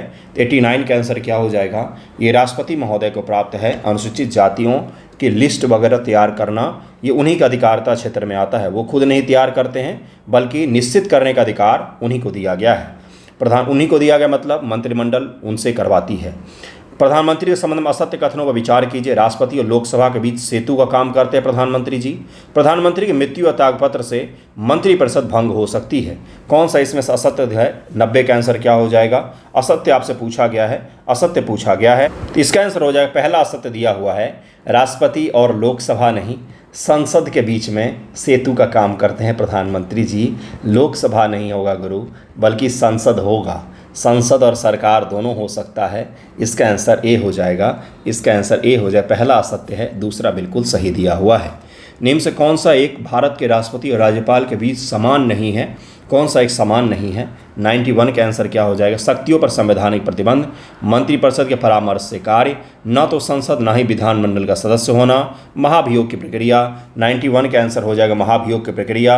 राष्ट्रपति को हटाने के लिए महाभियोग की प्रक्रिया है, जबकि राज्यपाल को हटाने के लिए इस प्रकार की किसी प्रक्रिया का वर्णन नहीं किया गया है। वो राष्ट्रपति जी के प्रसाद पर्यंत पद धारण करते हैं, जिस दिन प्रसाद देना बंद उस दिन अपना पद छोड़ देंगे वो। कौन से सदस्य राष्ट्रपति के निर्वाचन में मताधिकार नहीं है किंतु उपराष्ट्रपति के चुनाव मताधिकार देते हैं। कौन से सदस्य ऐसे हैं जो राष्ट्रपति के निर्वाचन में मताधिकार उनको प्राप्त नहीं है किंतु उपराष्ट्रपति के चुनाव मताधिकार वो कर सकते हैं। तो इसका आंसर क्या हो जाएगा, लोकसभा के निर्वाचित सदस्य, राज्यसभा के निर्वाचित सदस्य, राज्यसभा के मनोनीत सदस्य, विधान परिषद के सदस्य। 92 का आंसर क्या हो जाएगा, 92 का आंसर क्या हो जाएगा, आसानी से निकाल सकते हैं, सी। राज्यसभा के मनोनीत सदस्य जो होते हैं वो राष्ट्रपति जी के इलेक्शन में भाग नहीं लेते हैं, लेकिन उपराष्ट्रपति जी के इलेक्शन में भाग लेते हैं। ये सब मैं पढ़ा चुका हूँ आपको। उपराष्ट्रपति के निर्वाचन संबंधित विवाद को कौन तय करता है। 93 का आंसर क्या हो जाएगा, केवल और केवल सुप्रीम कोर्ट को यह अधिकार प्राप्त है। इसका आंसर डी हो जाएगा। संसद द्वारा कार्यपालिका को उत्तरदायी बनाने का सबसे सशक्त हथियार क्या है। संसद द्वारा कार्यपालिका को उत्तरदायित्व बनाने का सबसे सशक्त हथियार कौन सा है। इनमें से प्रश्नकाल, क्वेश्चन आवर, पार्लियामेंट्री प्रिविलेज जो हैं, no confidence motion, zero hour, किसके द्वारा, तो अविश्वास प्रस्ताव के द्वारा उत्तरदायित्व तय की जा सकती है। अविश्वास प्रस्ताव से सरकार गिर सकती है। अविश्वास प्रस्ताव इसका सबसे सटीक आंसर होना चाहिए। संसद द्वारा जो कार्यपालिका है उसके सबसे सर्वोच्च पद पर बैठे हुए लोगों के खिलाफ अविश्वास प्रस्ताव ले आती है, जिससे अगर पास हो जाएगा तो पूरा सरकार गिर जाएगी। भारतीय संसद की संप्रभुता किससे प्रतिबंधित है। राष्ट्रपति की शक्ति से, न्यायिक समीक्षा से, विपक्षी दलों से, प्रधानमंत्री की शक्ति से। किससे प्रतिबंध उस पर लग सकता है, न्यायिक समीक्षा से लग सकता है। संविधान में संसद को संप्रभुता नहीं दिया गया है, उसके फैसलों का न्यायिक समीक्षा किया जा सकता है। 96 नंबर सवाल है, निम्न से कौन सा कथन त्रिसंगुहंग संसद को सही रूप से निरूपित करता है। ऐसी संसद जिसमें किसी दल को स्पष्ट बहुमत नहीं होता है, प्रधानमंत्री ने पद त्याग दिया हो, कार्य करने हेतु संसद पर्याप्त संख्या का अभाव हो। 96 का आंसर क्या हो जाएगा, ऐसी संसद जिसमें किसी भी दल का स्पष्ट बहुमत नहीं होता है उसको हंग असेंबली कहा जाता है। संसद छोड़िए राज्यों में भी ऐसी ही स्थिति बनती है। बहुत आसान सवाल, बहुत ही आसान सवाल था, सबसे आसान सवालों में से एक था ये। न्यायपालिका किस सिद्धांत के आधार पर कार्य करता है। कानून के समक्ष समानता का सिद्धांत, समन्वय का सिद्धांत, अवरोध व संतुलन का सिद्धांत, कानून के शासन का सिद्धांत, principle of rule of law, principle of equality before law, समन्वय का सिद्धांत, प्रिंसिपल ऑफ कोऑर्डिनेशन। क्या हो जाएगा 97 का आंसर, इसका आंसर जरूर निकालिएगा। इसका आंसर हो जाएगा डी, कानून के सिद्धांत, कानून के शासन यानी कि रूल ऑफ लॉ के आधार पर काम करता है। न्यायपालिका रूल ऑफ लॉ के आधार पर काम करती है। राज्यसभा में राज्यों को सीटें किस प्रकार से आवंटित की जाती है, तो 98 का आंसर क्या हो जाएगा, आपको पता ही होगा किस प्रकार से की जाती है, उनकी जनसंख्या के अनुसार में की जाती है। इसका आंसर ये हो जाएगा। राज्यसभा की सीटों का आवंटन राज्यों की जनसंख्या के अनुसार किया गया है, इसीलिए उत्तर प्रदेश को सबसे ज़्यादा राज्यसभा की सीटें दी गई हैं। राज्यसभा का सर्वप्रथम गठन किस वर्ष हुआ था, 1950, 51, 52, 59। क्या इसका आंसर हो जाएगा, सी हो जाएगा 1952 ईस्वी में पहली बार राज्यसभा का गठन किया गया था। लोकसभा में अनुसूचित जनजातियों के लिए निम्न से किस राज्य में सर्वाधिक आरक्षित सीटें हैं। एसटी के लिए सबसे ज़्यादा आरक्षित सीटें किस राज्य में हैं। अगर आपको ये पता होगा कि एसटी के लिए आसानी से गेस कर सकते हैं, एमपी होगा। इसका आंसर सी हो जाएगा। अगला सवाल है कि वर्तमान में लोकसभा तथा राज्यसभा के सदस्यों की संख्या निम्न से किस जनगणना के आंकड़ों पर आधारित है। 101 का आंसर क्या हो जाएगा, इसका आंसर हो जाएगा डी, इसका आंसर हो जाएगा डी। 1971 के ही पॉपुलेशन के आधार पर ही अभी तक सीटों की संख्या है। 2026 में चेंज किया जाना है, लेकिन अब माना जा रहा है कि 2029 के बाद चेंज होगा। वर्ष 2024 में हुए भारत की संसद के निचले सदन का चुनाव से किसका गठन हुआ था। 102 का आंसर क्या हो जाएगा, 2024 में हुआ है। कौन से लोकसभा गठन हुआ है, ये बहुत आसान सवाल हो जाएगा, 18वीं लोकसभा हो जाएगा। निम्न से कौन सा संघ सूची के विषय में शामिल नहीं है। 103 का आंसर क्या हो जाएगा, संघ सूची के विषय में कौन सा शामिल नहीं है, ये पूछा जा गया है। तो वाणिज्य और व्यापार जो है संघ सूची में शामिल नहीं, ये राज्य सूची का विषय है। निम्न से किस अनुच्छेद के आधार पर सिक्किम को विशिष्ट शक्तियाँ प्राप्त हुई हैं। वो जो 371 क ख ग घ पढ़ते हैं आप, उसी में से सिक्किम के बारे में सवाल पूछा गया है। 104 का आंसर क्या हो जाएगा, 104 का आंसर हो जाएगा डी। 371 च के आधार पर सिक्किम को शक्तियाँ प्राप्त हुई हैं। 371 क में नागालैंड को है, च में सिक्किम को शक्तियाँ हैं, ज में अरुणाचल प्रदेश की बात की गई है। कृपया इसको ध्यान रखें, इस प्रकार के सवाल पूछे जाते हैं। संविधान कौन सा संशोधन शहरी स्थानीय शासन से संबंधित है। 73, 74, 91, 86। 105 का आंसर क्या हो जाएगा, बी हो जाएगा। 74 संशोधन जो है वो इसी संबंधित है। नेक्स्ट सवाल कि निम्न कथनों में से सत्य कथन विचार कीजिए। लॉर्ड रिपन के समय स्थानीय शासन के निर्वाचन निकाय अस्तित्व में आए। महात्मा गांधी आर्थिक एवं राजनीतिक सत्ता का विकेंद्रीकरण करने के पक्ष में थे। 106 का आंसर क्या हो जाएगा, 106 का आंसर हो जाएगा सी, यानी कि दोनों के दोनों स्टेटमेंट सही दिए हुए हैं। लोकसभा चुनाव कोई प्रत्याशी अपनी जमानत खो देता है यदि उसे प्राप्त न हो सके। कितना वोट उसको प्राप्त नहीं होगा तो अपनी जमानत खो देगा। 107 का आंसर क्या हो जाएगा, वैध मतों का 1/3, 1/4, 1/5 और 1/6। 107 का आंसर हो जाएगा वैध मतों का अगर 1/6 भी उसको नहीं मिलता है, यानी कि 1000 उस सीट पर वैध मत है, तो उसका 1/6 भी अगर उसको नहीं मिलता है तो उसको जो जमानत राशि उसने जमा किया था 10,000, 20,000, 30,000, 40,000, जो भी अलग अलग इलेक्शन के हिसाब से अलग अलग होता है, वो भी उसको वापस नहीं मिल पाता है। निम्न कथनों पर विचार कीजिए। संविधान संशोधन में सदन के दोनों सदनों से विशेष बहुमत की आवश्यकता होती है। संविधान संशोधन विधेयक को राष्ट्रपति पुनर्विचार के लिए नहीं भेज सकते हैं। 108 का आंसर क्या हो जाएगा, बिल्कुल सही है, दोनों स्टेटमेंट दिए हुए हैं, सी इसका आंसर हो। अगला सवाल है कि मूल अधिकार और नीति निषेध तत्व एक दूसरे के पूरक होते हैं। मूल अधिकार वाद योग्य नहीं होता है, नीति निषेध तत्व वाद योग्य होता है, ये पूछा गया है। ये आसान सवाल होगा क्योंकि वाद योग्य है या नहीं ये तो आप लोग पढ़ते ही हैं, सबसे पहले यही पढ़ते हैं। इसका आंसर हो जाएगा बी, यानी कि दूसरा और तीसरा असत्य कथन पूछा गया है। मूल अधिकार नीति निषेध तत्व का एक दूसरे के पूरक होते हैं, ये तो सही है, ये दोनों गलत है। मूल अधिकार वाद योग्य होता है और नीति निदेशक तत्व जो होता है वाद योग्य नहीं होता है। इसको लेकर के आप सुप्रीम कोर्ट में नहीं जा सकते हैं। लोकसभा के सदस्यों की निर्योग्यता से संबंधित प्रश्न पर निर्णय कौन करता है। 110 का आंसर क्या हो जाएगा, 110 का आंसर हो जाएगा ए, यानी कि लोकसभा का अध्यक्ष जो हैं वही करते हैं। भारतीय संविधान में केंद्र और राज्य के बीच में शक्तियों के बंटवारे की व्यवस्था निम्न से किस योजना में तय की गई थी।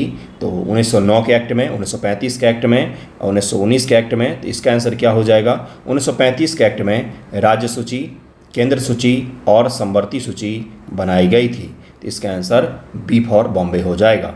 किस प्रधानमंत्री कार्यकाल के दौरान भारत के संविधान में 11वीं अनुसूची जोड़ी गई। तो 11वीं अनुसूची कब जोड़ा गया है भाई, तो ये आपको पता होगा पंचायती राज के दौरान। तो उस समय प्रधानमंत्री कौन थे भारत के, तो 112 का आंसर हो जाएगा पीवी नरसिम्हा राव जी थे। लोकसभा में 2 सत्रों के अंतराल को क्या कहा जाता है। 113 का आंसर क्या हो जाएगा, 17 बसान कहा जाता है उसको, ए इसका आंसर हो जाएगा। फजल अली आयोग के सदस्य संदर्भ के में सत्य कथनों पर चुने। एक भाषा एक राज्य एक भाषा के सिद्धांत को अपनाया गया फजल अली आयोग के द्वारा। देश की एकता एवं बंधुता का संरक्षण की बातचीत की गई थी क्या।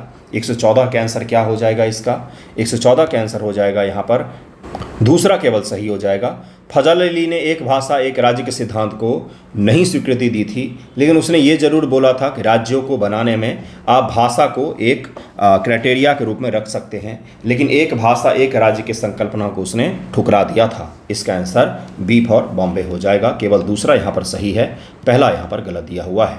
अगला सवाल है कि भारत में राज्य विहीन प्रजातंत्र किसने प्रस्तावित किया था? तो ये जयप्रकाश नारायण जी ने कहा था कि राज्य विहीन दल विहीन प्रजातंत्र होना चाहिए, जिसमें कोई भी पार्टी नहीं होना चाहिए, सारे लोग चुन करके आएँ और चुने हुए लोग इकट्ठा होकर के बोलें कि हम इस व्यक्ति में अपना विश्वास जाहिर करते हैं, इसको सरकार बनाना चाहिए। ये जयप्रकाश नारायण जी और महात्मा गांधी जी ने, दोनों आदमी ने बोला था, लेकिन मुख्य रूप से जेपी को क्रेडिट जाता है ये। अगला सवाल है कि इनमें से कौन भारतीय संघीय व्यवस्था में एकात्मक के तत्व हैं? 116 का आंसर क्या हो जाएगा? 116 का आंसर क्या हो जाएगा?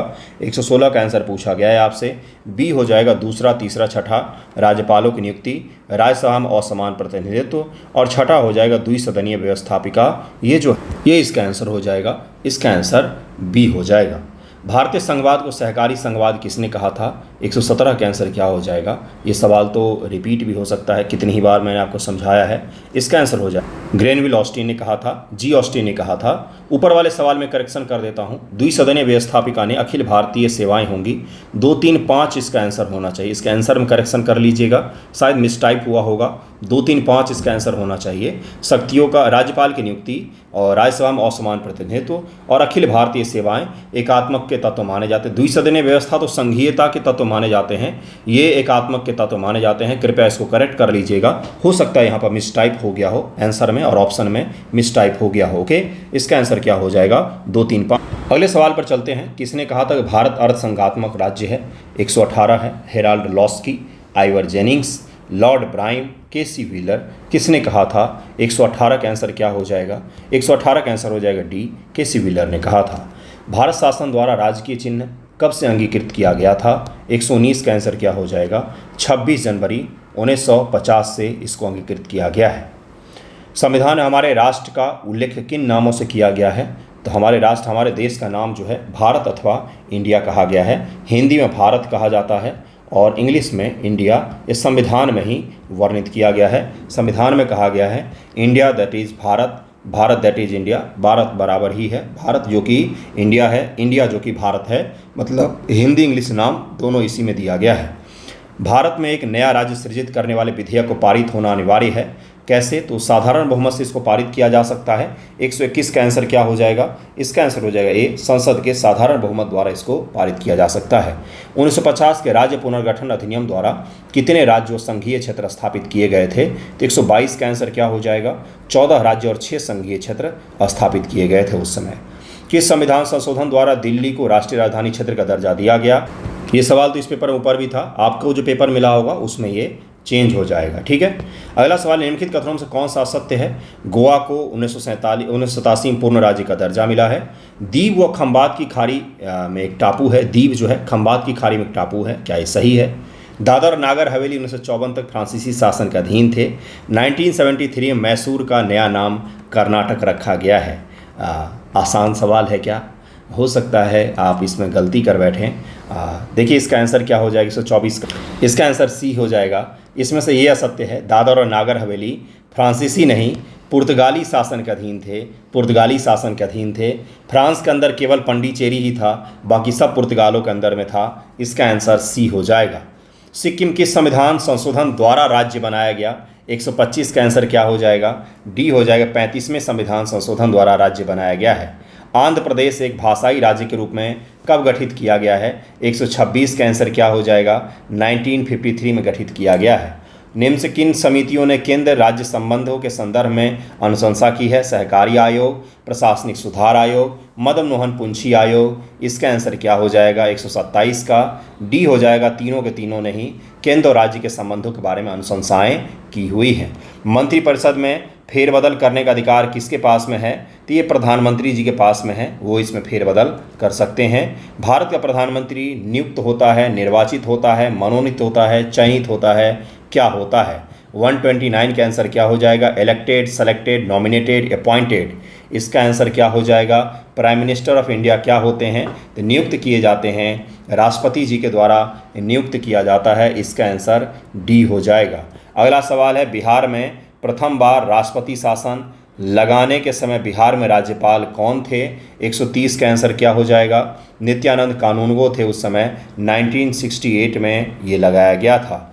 38वें जिला के रूप में अरवल जिले का गठन किस वर्ष किया गया है? 131 का आंसर क्या हो जाएगा? ये 2000 ईस्वी में बनाया गया है। स्वतंत्र भारत में बिहार विधानसभा के प्रथम अध्यक्ष कौन थे? स्वतंत्र भारत में पूछा जा रहा है, तो ये थे बिंदेश्वरी वर्मा जी। जिलों की संख्या के अनुसार भारत में बिहार का कौन सा स्थान है? इसका आंसर हो जाएगा ए, चौथा स्थान है। किसी भी सवाल के आंसर में अगर आपको कोई ऑब्जेक्शन हो तो देखिए ह्यूमन एरर होता है, टाइप 150 सवाल होते हैं, इतने सारे टेस्ट टाइप होते हैं, उसमें एरर हो जाता है। अगर किसी में कोई एरर दिख रहा हो, कोई करेक्शन करवाना हो, आंसर में कहीं पर कोई आपको डाउट हो तो ज़रूर ही पूछिएगा, मैं उसको करेक्ट करवा दूंगा, ठीक है। पटना नगर निगम की स्थापना कब हुई थी? तो इसका आंसर क्या हो जाएगा? 133 का तो मैंने आपको बताया कि ए आंसर हो जाएगा। पटना नगर निगम बहुत पहले स्थापित हुआ था गुरु, 15 अगस्त 1952 को स्थापित हुआ था। इसका आंसर सी हो जाएगा। अगला सवाल है, भारत में समवर्ती सूची की संकल्पना किस देश से उद्धृत की गई है? समवर्ती सूची, केंद्र की सूची होगी, राज्य की सूची होगी, कुछ ऐसे होंगे जो दोनों किसी सूची में नहीं होगा। समवर्ती सूची हो गई, लेकिन उसमें ज़्यादा अधिकार किसको प्राप्त होता है? तो ऑब्वियस सी बात है केंद्र को प्राप्त होगा। तो ये हमने ऑस्ट्रेलिया के संविधान से लिया हुआ है। अक्टूबर 2004 में भारत और आसियान देशों के बीच पहली ट्रैक 1 साइबर नीति वार्ता कहाँ पर संपन्न हुई थी? 136 का आंसर हो जाएगा ए, सिंगापुर में संपन्न हुई थी। प्रथम अंतर्राष्ट्रीय नृत्य महोत्सव का उद्घाटन कहाँ किया गया? 137 का आंसर क्या हो जाएगा? इसका आंसर हो जाएगा बी, नई दिल्ली में किया गया है। 11 सितंबर 2024 को नई दिल्ली में द्वितीय अंतर्राष्ट्रीय बौद्ध मीडिया सम्मेलन का आयोजन किस थीम के साथ किया गया है? 138 का आंसर हो जाएगा सी, टकराव से बचने और सतत विकास के लिए विचारशील संचार, ये थीम रखा गया था। उसी के साथ में भारत में अंतर्राष्ट्रीय बौद्ध मीडिया सम्मेलन का आयोजन किया गया। सितंबर 2024 का है। वेरी वेरी इंपॉर्टेंट, जरूर याद में रखिएगा, एक साल का करंट प्रीलिम एग्जाम में पूछा जाता है। 2 सितंबर 2024 को नीतीश कुमार ने पेरिस पैरालंपिक 2024 में पुरुष एकल SL बैडमिंटन फाइनल में किस खिलाड़ी को हरा करके पहला स्वर्ण पदक जीता? तो बेथेल नामक खिलाड़ी हैं, इसको इन्होंने पराजित किया है। डेनियल वेथेल ग्रेट ब्रिटेन के खिलाड़ी हैं, डेनियल वेथेल, इनको इन्होंने पराजित किया है। अगला सवाल, अगस्त 2024 को कृषि और किसान कल्याण विभाग द्वारा जारी रिपोर्ट के अनुसार इस वर्ष खरीफ फसल की बुआई कितने लाख हेक्टेयर क्षेत्र में की गई? ये पिछले साल का करंट है, अगस्त से अगस्त का मैं करवा रहा हूँ टेस्ट सीरीज में कम से कम। 140 का आंसर क्या हो जाएगा? 140 का आंसर हो जाएगा सी, 1065 लाख हेक्टेयर। विश्व ओजोन दिवस 2024 की थीम क्या थी? पिछले साल का करंट, वेरी इंपॉर्टेंट, मत याद कि गलत हो रहे तो कोई बात नहीं, करंट अफेयर गलत हो रहे तो यहाँ से आपका तैयार हो जाएगा। टेस्ट सीरीज से करंट भी तैयार करते हैं, तो टेस्ट सीरीज मैं आपको अगस्त से करंट इसीलिए डाल रहा हूँ क्योंकि भाई अगस्त के जो इंपॉर्टेंट टॉपिक हैं कम से कम टेस्ट में वो कवर हो जाएं आपके। 141 का आंसर क्या हो जाएगा? जीवन के लिए ओजोन, ये इस बार का थीम था। 141 का डी हो जाएगा। हॉकी एशिया चैंपियंस ट्रॉफी 2024 में विजेता टीम कौन थी? 142 का आंसर क्या हो जाएगा? भारत विजेता थी, इसका आंसर सी हो जाए। भारत ने चीन को हराकर 1-0 से 5वीं बार एशियाई चैंपियंस ट्रॉफी जीता है। अगला सवाल है, सैन्य अभ्यास अल नजाह का 5वां संस्करण कहाँ पर आयोजित करवाया गया है? तो इसका आंसर हो जाएगा ए, ओमान में हुआ है। ओमान में हुआ, भारत और ओमान के बीच में इसका आयोजन किया गया है। राज्य खाद्य सुरक्षा सूचकांक 2024 में प्रथम स्थान पर कौन सा राज्य रहा है? 144 का आंसर हो जाएगा डी, यानी कि केरल राज्य रहा है 2024 के सूचकांक में। भारत में सोशल सर्विस लीग की स्थापना किसने की थी और इसका उद्देश्य क्या था? 145 का। एक संगठन से सवाल डाला गया है, मॉडर्न हिस्ट्री का सवाल कह सकते हैं। एट रैंडम कोई सवाल आपसे एग्जामिनेशन में ऐसे ही पूछ लिया जाता है, उसी के लिए इसको डाला गया है दरअसल में। 145 का आंसर हो जाएगा NM जोशी, नारायण मल्हार जोशी, श्रमिकों की सामाजिक सेवा के लिए इन्होंने ही इसको शुरू किया था। एट रैंडम से सवाल है, बीच में आया ना। संविधान किस अनुच्छेद के अधीन संघ या राज्य की सिविल सेवा कोई सदस्य सेवा से विधि विरुद्ध प्रदूषित किए जाने से संरक्षण मांग सकता है कि हमें कानून के खिलाफ जाकर के पद से नहीं हटाया जा सकता है? किस आर्टिकल में बातचीत की गई है इसकी? 146 का आंसर क्या हो जाएगा बंधुओं? इसका आंसर हो जाएगा सी, आर्टिकल 311 हमें बात है इसकी। 147 है COP26, COP27, COP28 और COP29 मिस्र, अजरबैजान यूके और यूएई से आपको मैच करना है। अजरबैजान में कौन सा हुआ है, अगर आप ये भी मैच कर ले जाते हैं तो आसानी से हो जाएगा। जो लास्ट कॉप हुआ है COP 29, ये अजरबैजान में हुआ है, तो डी का 2 होना चाहिए। डी का 2 देखिए किस किस में है, ऑप्शन ए और ऑप्शन डी में है, तो बी और सी को पहले ही हटा दीजिए। COP 27 याद है आपको कहाँ पर हुआ था? COP 27 मिस्र में हुआ था। COP 26 जैसे प्रधानमंत्री जी गए थे ग्लासगो, ये कहाँ पर? तो यूनाइटेड किंगडम आयोजित हुआ था। इसका आंसर हो जाएगा डी, इसका आंसर हो जाएगा डी, ए का 3। COP 26 जो है ये यूके में हुआ है। ये COP 27 जो है ये कहाँ पर? तो ये मिस्र में हुआ है। COP सी का 4 हो जाएगा। COP 28 कहाँ पर हुआ है? तो यूएई में। और लास्ट जो है अजरबैजान में हुआ है, और अगला ब्राज़ील में होने वाला है। 148 है भारत के संविधान में निम्नलिखित अनुच्छेदों में से किसमें प्रत्येक नगर पालिका में SC ST के लिए स्थान आरक्षित किया गया है? तो इसका आंसर क्या हो जाएगा? इसका आंसर बी हो जाएगा 243T। स्किप करने वाला सवाल, कभी भी इस प्रकार के सवाल में तुक्का नहीं लगाना चाहिए। अगला सवाल है, चीता का वैज्ञानिक नाम एसिनोनिक्स जुबेटस है। एशियाई चीते मुख्य रूप से अब केवल ईरान में थोड़ी संख्या में पाए जाते हैं। Very very important UPSC prelim exam का सवाल है ये। 149 का आंसर क्या हो जाएगा? 149 का आंसर हो जाएगा सी, दोनों के दोनों सही हैं। क्या आपने कभी चीते का वैज्ञानिक नाम याद किया है? नहीं याद किया तो क्यों इस प्रकार के सवालों के अटेम्प्ट कर रहे हैं? छोड़ दीजिए, स्किप कीजिए, क्यों एक मार्क्स कम करना चाहते हैं? निम्न से कितने सदस्य जिला योजना समिति में जिला स्तर की पंचायत एवं नगर पालिकाओं के निर्वाचन सदस्य द्वारा अपने में से ही चुने जाते हैं? 150 का आंसर क्या हो जाएगा? और आखिरी सवाल था, इसका आंसर हो जाएगा डी, 4 से 5 सदस्य चुने जाते हैं। अगला सवाल देखिए, सवाल तो एंड हो लेकिन इस पेपर में कितने मार्क्स बनने चाहिए? देखिए मैंने कट ऑफ 100 रखा है, 105 भी बोला था मैंने। पेपर 70 बीपीएससी पीटी जैसा ही है। अब सुनिए क्यों। देखने में आसान, लेकिन गलत बहुत सारे कर जाते हैं। इतना फैक्चुअल है कि मैं भी कितने इसमें आंसर में गलती कर बैठता हूँ। ये कोई गलत चीज़ नहीं है, इंसान है, हम याद करने की कैपेसिटी हमारी, आपकी भी वैसी होगी। क्या सीखने के लिए इस पेपर में था? पिछले साल के जैसे ही इसमें भी गलती नहीं करनी है और